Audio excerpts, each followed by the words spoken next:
Oh, yeah, dude, 100%. Let's talk about this because our man Kyle, look, we love growth, man. I love growth.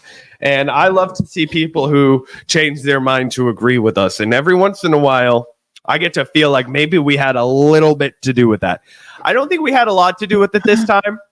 I think mostly the horrible genocide.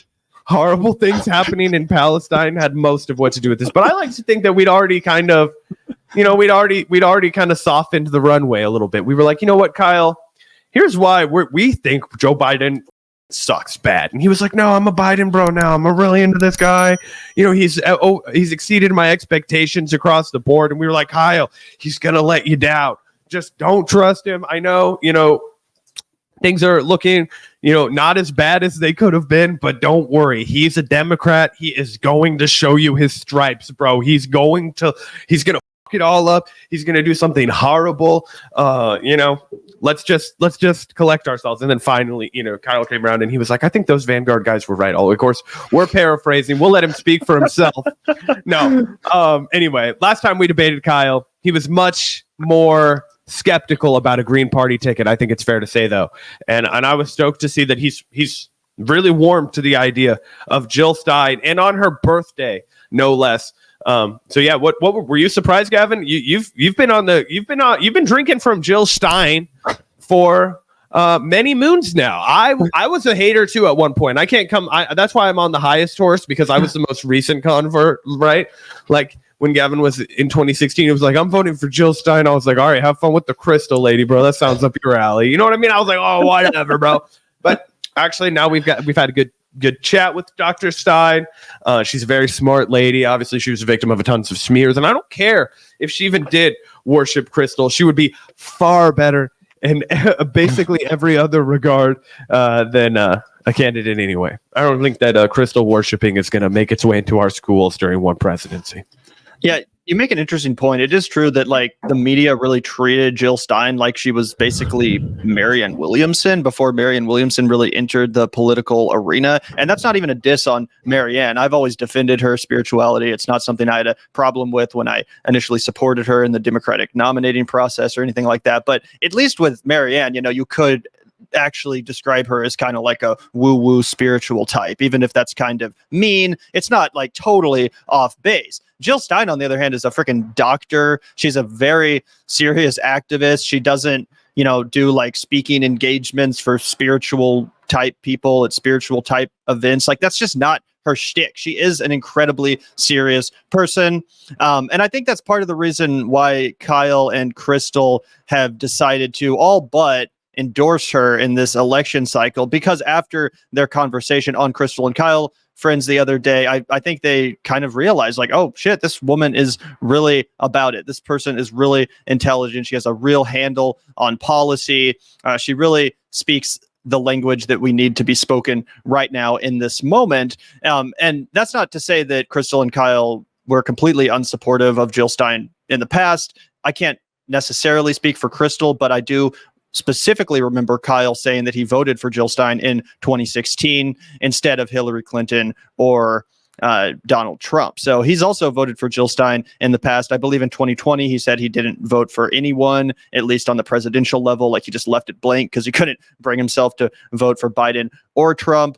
So as much as people like to pretend as if Kyle Kulinski is some blue, no matter who, DNC loyalist Biden bro, because he was briefly entertaining voting Biden over Trump in 2024, I don't actually think that's accurate. I think he's always kind of briefly entertaining, but I hear you. I didn't mean to paint him as a Biden bro, but the last time we argued, the dude was like, I'm fucking stoked and jazzed about Biden. Oh, for sure. Anyway, that was, look, Kyle's a bona fide lefty, bro. And I voted for Biden last time, and I voted for Hillary Clinton in 2016. So everything that I'm saying about him is also true about me. That's why I was saying I was happy to see another soldier that's been recruited to the cause, man. It's good to see. And I think that we've all just come to the point where, look, I think that Kyle has made a lot of really valid criticisms of the Green Party and how we need ranked choice voting and how voting third party oftentimes does feel like a waste. But at another point, and I've heard Kyle say this too, at some point you're just not fucking getting my vote. You know what I mean? You're just not fucking getting it. And I think we're all back at that point where we're like, you know what? We tried to be fair. We looked around and we just said, fuck the options aren't great, but let's just plug our nose and maybe go along with it and see if we can't extract a little bit and try and be happy with it. And when we realized, no, they were just going to shit in our mouths, they were going to piss on our legs and tell us it was raining, you can't do that. Absolutely. I think that's spot on. And, even though I never necessarily myself planned on voting for Joe Biden, I did kind of agree with some of the points that people like Kyle were making about the NLRB and why stuff like that genuinely. Yeah, that was the best point. Yeah, I mean, it's undeniable when it comes to stuff like that, some domestic policy, Biden is clearly better than Donald Trump. But when someone with a good NLRB is facilitating genocide, I mean, that kind of starts to look a little bit more trivial, even though it's not. Obviously, it's not. But you know what I'm saying? It does get to a point where it's like, no, I'm not giving my vote to this person. I'm simply not giving my vote to this person, given what's happening right now. And I'm interested to take a look here at what Kyle has to say about Dr. Stein and his decision to, I guess, endorse her, although I don't think he specifically uses those exact words, but about as close as you can get. To me, it's equally shocking and uplifting and so energizing to see people like Krystal Ball and Kyle Kulinski giving their endorsement to our work together here to put an end to genocide. So I'm not sure who is going to switch us to that short video. Okay, here we go. Thank you, Nada. Hey guys, it's Kyle Kulinski here from The Kyle Kulinski Show and Secular Talk on YouTube and also Crystal Kyle and Friends. I want to wish Jill Stein a very, very happy birthday. I'm sorry that I couldn't be there with you tonight, but I wanted to lend a message of support. So we had her on the show the other day, and she really opened my eyes to a number of very disturbing things. First of all, to show you how terrible mainstream media is and how much they bury stories, I hadn't even heard of the fact that Jill Stein was assaulted at a pro-Palestine protests, and then cops had the nerve to charge her in St. Louis with assault. Yep. This is a presidential candidate and a woman who's over the age of 70. And they're so extreme and so egregious and so brazen. And a Jewish woman, by the way. The cops brutalized a Jewish woman in St. Louis and charged a Jewish her. doctor. Yeah.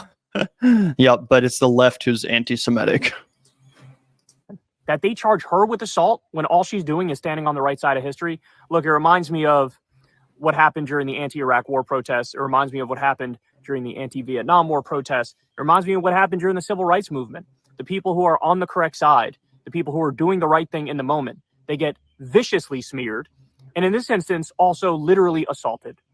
So I heard that story and it was grotesque, man. It was grotesque. And Jill also made another good point about how New York is effectively trying to keep the Green Party off the ballot by using dirty tricks. This is another thing that I was unfamiliar with. Oh, I mean, I know I know exactly. I've read about this. Our homie Jason Call, who's the campaign manager, obviously, for Dr. Stein, was talking about how they're basically having fake people go out and collect signatures for RFK and Dr. Stein, people who aren't affiliated with the Green Party or RFK's movement. And basically what that will do is it will tie them up in a bunch of legal hassles. They'll say, oh, look at all these illegal signatures that they got. Oh, we have to go through all of them. Meanwhile, through dark channels, the Democrats have been paying people to go do that illegal shit so that it gets tied up. And they don't care. It was kind of like what we talked about with Matthew Ho, right? Shout out to Matthew Ho. He got in a huge legal battle in what was it, North Carolina? I believe I was in North Carolina for far longer than I wanted to yesterday during a layover. Jesus Christ, so it's neither here nor there. Anyway, he told us they don't care if they lose the decision. They know they're going to lose the decision. What they're doing is illegal. They're happy to eventually confess to that and pay whatever fines are imposed. But the idea is that it will tie up our campaign. It will tie up our resources. It will make it harder for us. And the deck is already stacked against us. So this is a way that they can further cheat. This is a way they can further manipulate the system. So if anybody's curious what Kyle's referencing there, I believe that's what he's talking about. Keep the Green Party off the ballot in multiple different states. But she gave specific examples of how New York is trying to do it. Again, this is another thing you don't hear the media talk about. And again, I'm ashamed to say that me, as somebody in media, I didn't even know about that, right? Jill also went on to make another phenomenal point about how if you look at some of these ideas that are now viewed as the duh positions on the progressive side now, a lot of it originated with the Green Party, man. student debt abolition, free college, single payer Medicare for all, the Green New Deal. You know, they've always led the charge in saying we're anti-war. So again, I want to wish Jill a very, very happy birthday. I want her to know that she has my support. I think she's very brave for running in this environment, in this climate. And look, bottom line is there is one candidate in this race who is both on the ballot and anti-war. And we all know who that is. Donald Trump likes to pretend he's anti-war. He's not. Sometimes Biden likes to pretend he's anti-war. He's clearly not. He's arming and funding a genocide right now. Cornel West, I'm not sure he's going to get on that many ballots. And RFK, don't get me started. There's a guy who pretends like he's the most anti-war, but he's also in favor of Netanyahu committing a genocide and us arming and funding it. I would like to pause for a moment. If we look at this man, the Nazi archetype here, blonde hair, and he wants to talk about how I'm pro-war for announcing Israel's right to defend its. I'm appalled. Oh, sorry. RFK, so our internet, you know, it happens, I think, when I run my phone off, you know, when I have to, you know, with our internet, because the campaign, they just get in here. It's an odd phenomenon. But anyway, go on. Sorry, guys. Palestinians on a regular basis. So from where I'm sitting, from my perspective, there's one candidate in this race that's doing the right thing and standing on the right issues. And, you know, look, fighting for it at a time that's important historically where nobody else is stepping up and doing the right thing. And so, again, very happy birthday to Jill Stein. Sorry I couldn't be there with you guys today, but I'm there with you in spirit. And Jill, we wish the best for you moving forward. There you go. Kyle Kulinski, seemingly endorsing Dr. Jill Stein. And I think at one point, Krystal Ball, it might have been in the KKF interview, someone in chat mentioned, I believe, that Krystal also said she would be supporting Dr. Stein or voting for Dr. Stein in November. So, yeah, I mean, that's definitely a change, a development. I remember maybe 2 years ago, Krystal Ball went on the Bad Faith podcast and debated with Brianna Joy Gray the merits of voting for third-party candidates. And, you know, Krystal basically was not there yet. She was saying that in 2016, the Democrats used Jill Stein voters to hurt the left by smearing them and blaming them for Hillary Clinton's loss, and that was actually effective. And therefore, you know, we should rethink our strategy in 2024. That's a big part of the reason why Kyle and Krystal were such big supporters of Marianne Williamson. They viewed that as a more viable path to actually taking power as a left movement. Clearly, that didn't work out. And now they're deciding to, you know, join the, you know, Dr. Stein train and support her, which I think is a very valid decision at this juncture, given the genocide in Gaza, given the fact that Joe Biden seemingly can't be moved by protests, the uncommitted vote, any number of, you know, examples of civil disobedience and protests that we could point to. It seems like this is our last option to genuinely withhold our votes from Joe Biden as a progressive left movement and say that if you don't stop this, then yeah, you're going to lose. Who knows if it'll work? Who knows if they even care about winning? But it's seemingly all we have left. And I think that Krystal and Kyle are on point. Yep, 100%.